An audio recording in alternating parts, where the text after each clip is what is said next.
Okay, we're going to show you how to set up your cage here. Back here in the shop. Now we've just got the poles standing up in random order, and you'll see how to connect everything. I want to kind of go over it first to show you. All of your poles are the same except for two of them. Two of them have a channel welded on the inside, and they have to go opposite of each other. So if you think of the hexagon as a rectangle with two wide sides, those are the two wide sides.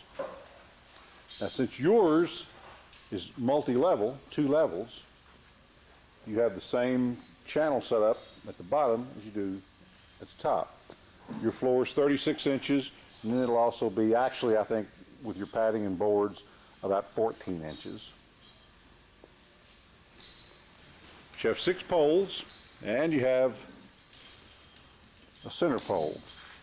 You have a tall one for your 36-inch height, and you have a short one here. We've already set it up in the lower area to know that everything works. One of your poles has some, at the bottom channel has a couple of loops welded on it. I'll show you what that's for in a little bit.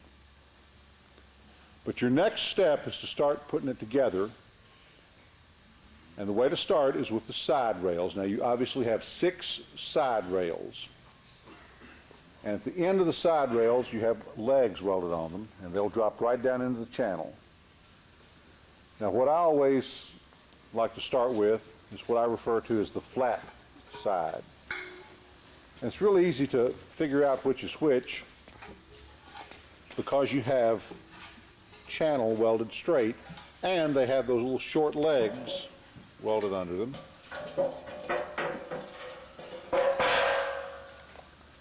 And that just dropped right in there. Now, once you get that established in there, you can start and work your way out with some angled sides. But you have 2 sides just like this that are flat. Again, they have this. This little leg will actually sit on the floor when you put it in the low position.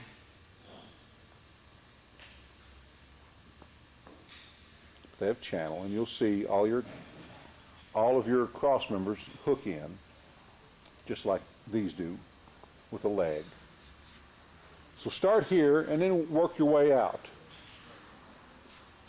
So the next one we put in will be an angled side, and it'll run out to one of your long connectors here. And the reason they're called I refer to them as angle sides is because of this right here. You have some 2x6 welded on at an angle to give you these. Oh, that's way back. Now you'll see as they're setting this up, you've got to move your poles to get them correct. This comes out. See if you can watch him drop this in here. Pretty simple. But you see these point towards the center of the ring. That way you know you're correct.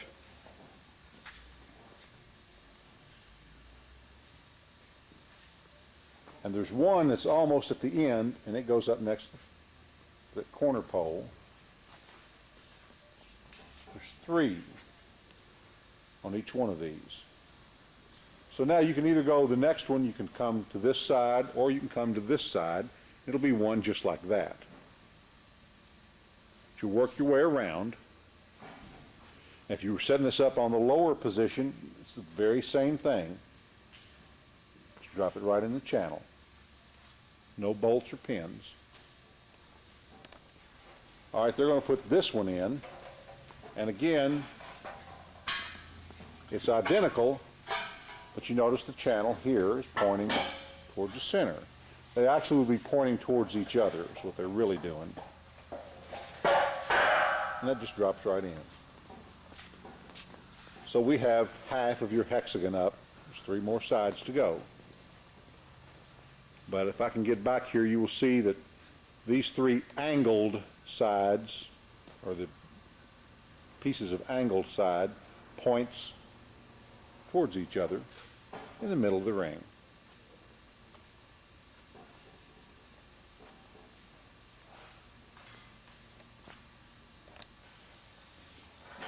Alright, so he's dropping his side in, kind of pulling the poles towards each other just to get them in place.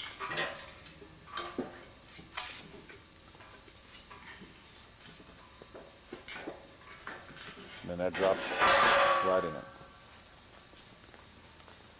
Now, after we get all of them together, get your four main cross members on, we'll show you how to square it up hexagonally so you know that you have it correct. Now I will tell you that every time you move it and set it up and down, and while it's being shipped and everything else, you'll scratch the paint, you'll knock some paint off. It's painted with an enamel-based paint. When you touch it up with enamel, not water-based, but enamel paint. This is an industrial gloss black. It's not Rust-Oleum, but Rust-Oleum I think will match it up exactly. So you can buy some Rust-Oleum paint to touch up anything you scratch. Okay, putting that one in, and you'll bring the pole over here.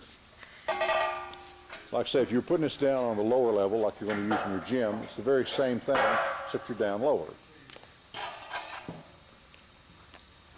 You can sort of eyeball here as you go along, but we'll show you how to get it exactly square in a second. Now you can see we have one side left to put on, but before we put it on, we're going to do something that's a little bit of an energy saver, so we don't have to lift up cross members over the side rails. And we're going to put the inside pieces on.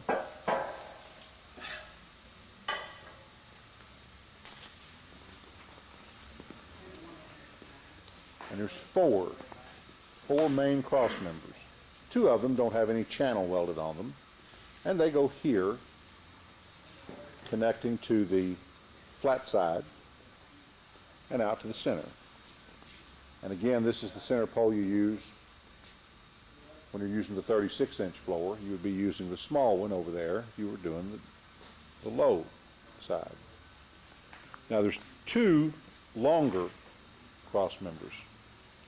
They go out to these outside poles, and they actually have channel welded on them that coincide with the channel on the flat and the channel on your angle sides. And they have an arrow welded right on them to show you that this is the side that goes here in the center of the ring. That way you can't go wrong. Now you can see that we're way off, and actually this side over here needs to just be pulled in.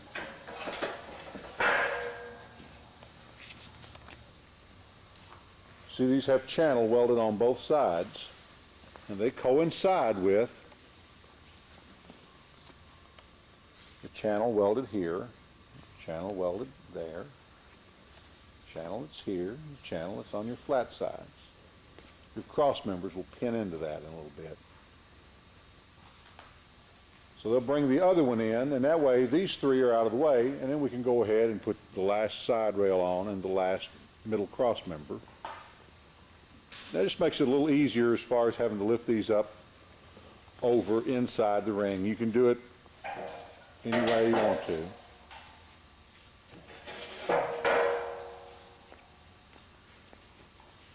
These are identical, and they have the arrow welded on them, showing you that that goes in the center. So now they'll put the last side rail on, and we'll proceed from there. Okay, the last one always requires you to move the poles a little bit more, so it'll line up, drop in, and then we'll put the final main cross member in, and we'll kind of eyeball it straight, and then we'll measure it and show you how to get it straight, get it square, if square is the proper word for a hexagon.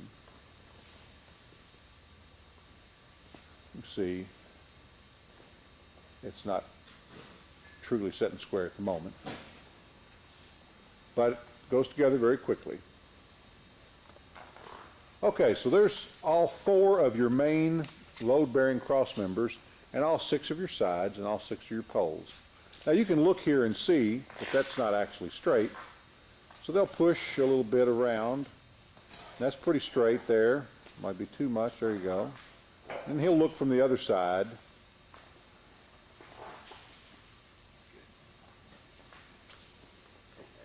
Now what we'll do is show you how to do it with a tape measure.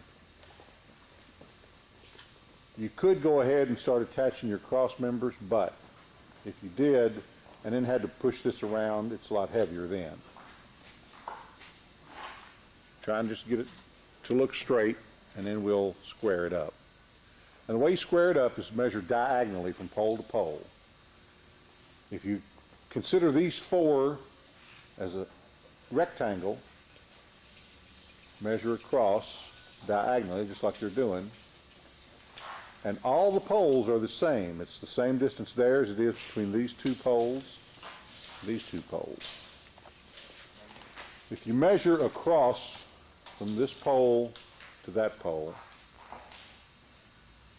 that'll just about give you the right square measurement if it's pushed up tight. So that was 277.5. And give or take, with the poles not setting perfectly straight in here, we're 280 on this one. So he's got to move it just a little to try to come back to that.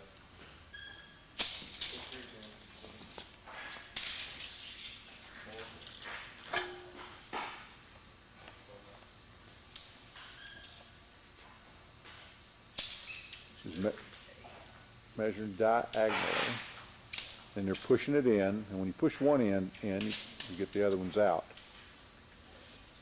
So you got to be careful.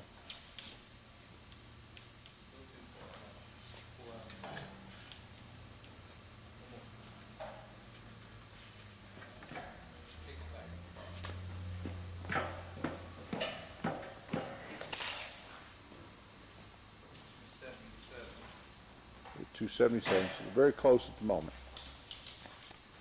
Now we'll measure the other 2 poles diagonally. 276, so it needs to pull it out just a touch.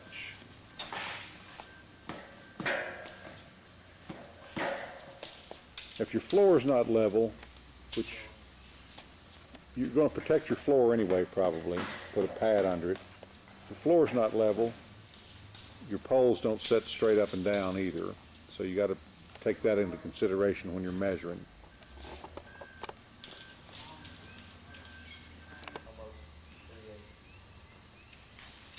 So he's within 1/8 of an inch there. So go back and measure here.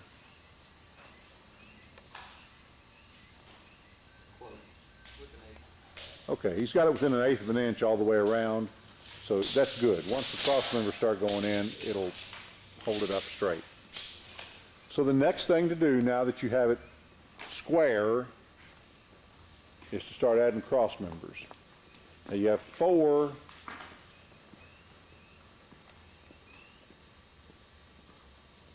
that'll be on this side that are the same, and 4 on that side that are the same length, the longest ones. 8 total. 2 in each section. Then they progressively work their way down in size. So they'll only go in one spot. So that's not very hard to figure out where they go. See how it drops right in? Same, both ends drop right in the channel. Those are the long ones. Now we'll go ahead and put them all in. Like I say, they're the long ones, 1, 2, 3, 4. Other side, 1, 2, 3, 4. So there's 8 of those. And there's, as you come down, they're shorter. So you have 4 of everything else. So they match up in size. So you can't really go wrong. They'll only fit in one place. But the next step is to go ahead and put those on. All right, you can see we're putting these on, working our way out to the outside. Let you watch another one go in here. So it's really very simple. They only go in the place that they fit. Now when you're just like this, where it's almost going in there but not quite, there you go. Just lean out on your pole and it drops right in.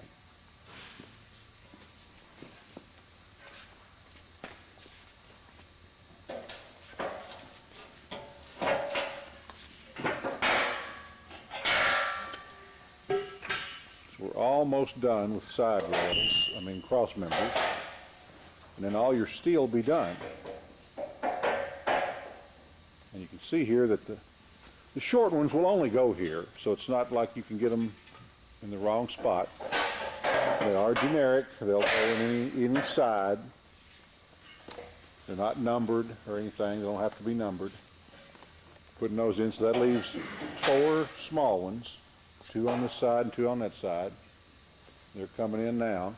When they're on, then the steel portion of your ring is finished.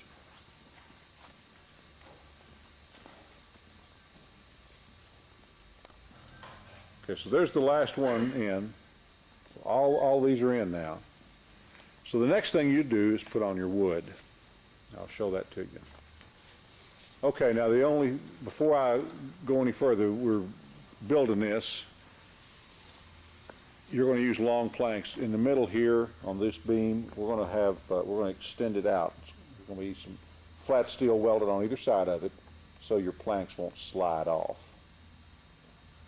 So this middle beam will have it'll be wider when you get it than it is here in the video.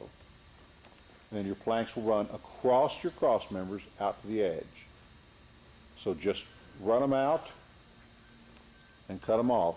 You'll need some that are 12 feet long to come out to here. A few of them, then you'll need some that are only 8 feet long, and you'll need some, of course, just get them 8 feet long and run them out here, scribe it off and cut them off. Right here from the middle to the outside, you're only 1, 2, 3, 4, 5, a little over 6 feet, about 6 feet. So 8 footers up to a point, and then you'll need some 10 footers and some 12 footers. They'll all be the same. You'll have whatever you do in this section, you'll do in the other section. And they'll meet right dead in the middle. After that, you'll put your padding on. Your padding is some of that's rolled up over here. You'll roll it out, put it in place, then you'll put your mat cover on. Your mat cover is a big heavy vinyl mat cover.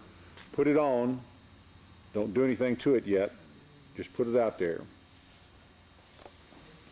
You have a cable here that has a turnbuckle on one end and a screw pin shackle on the other. And that's what connects to these extra loops that are welded onto the bottom of one of your ring poles. You run that all the way around your ring, and we're not going to put it on here that gives you stability to the bottom of the ring, and that's what you tie your mat cover down to. You lace it down, and we'll give you the lacing rope to do that with. And of course, when you're down in the low position, as we discussed, you're just going to have to fold your apron up, but you'll still have this on. So lay your mat cover out and then go ahead and put this cable around. Open up your turnbuckle all the way and hook it. Run it all the way around the outside of the ring and connect it here to the other side with your screw pin shackle. Don't tighten it until after you hang your cage panels. Once your cage panels are up, then you'll tighten this. So once you get to this point, put your long planks on. I suggest using 2x12s. It'll be quicker set up and be stronger. Meet in the middle, run out. Meet in the middle and run out. We actually made this it's about 3 or 4 inches bigger than 20 feet this way. Just give you a little extra room. Put your wood on, put your padding on, put your mat cover on it, don't tie it down yet. Then run your cable around, don't tighten the turnbuckle, open it up all the way.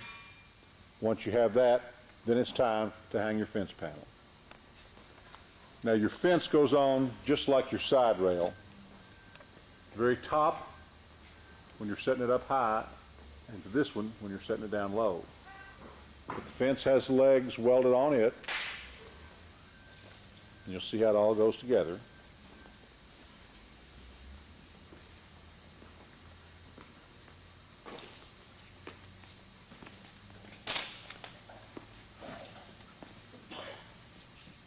Now remember, the bolts go to the outside. We have them padded. What you'll have to do is put your vinyl on. It has grommets in it. You'll put it on zip ties. But I want you to see, the first one's always the most difficult because you got to position your poles. See, that gets started, and then it drops in here behind the channel where the side rail is. So get one side started and then position the pole for the other one. And you usually have to take it to the inside of the ring and bring it out because of the angle it's cut. And then it drops in both sides. Very simple. So if you were putting this up in your gym and using the lower level, your side rail is in this bottom one, and the top of your fence panel is in that one. But the bottom of the fence still goes in the side rail. Now the reason there's a gap here right now is because you'll have wood on it and padding. And you'll have, since you're going to use planks, your planks will come up under that, and your padding will just come to the inside of it. Inside. It won't hang over. So you have to start from the inside of the ring. It's hard to do without somebody being up in there. See how easy that's drop in? That fell right in. And they'll all do that. We'll put another one on just to show you. Some of them has black padding, some has gray. It's the very same stuff. But you have two panels that have cage doors. You can put them anywhere. And you'll have two sets of steps, and the steps just set up right on the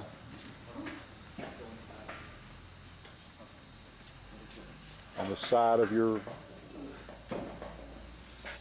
side rail at the door opening. They're nice and heavy. It's real simple to see. Okay, so there's three of them dropped right in.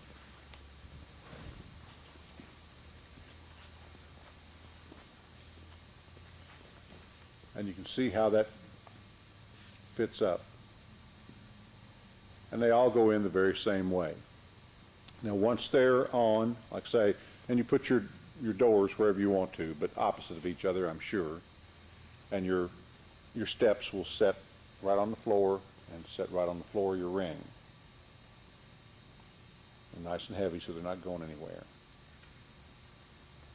Now you will have to, of course, cut your wood, and you'll have to put your vinyl covers over these before you put them on. And it'll just come up over here, and then they have grommets in them. You have to zip tie through your grommets, and we'll send you the zip ties. But again, make sure your bolts are to the outside. Then there's corner pads that go in every corner. I think yours are all black. They Velcro on. Pro here, comes off, goes on. Once your cage panels are up, it's time to tie your mat cover down nice and tight. Use the rope that we give you. After your cage panels are up, come back to your cable here and tighten up that turnbuckle underneath.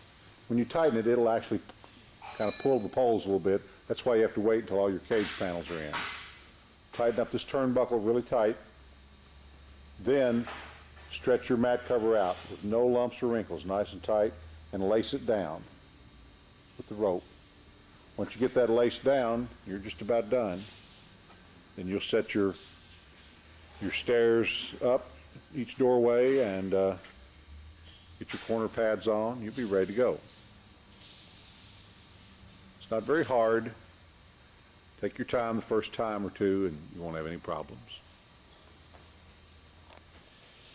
Of course, if you have any questions, all you have to do is just give me a call or drop me an email, and be happy to answer them. I appreciate your patience. Thank you very much, and good luck.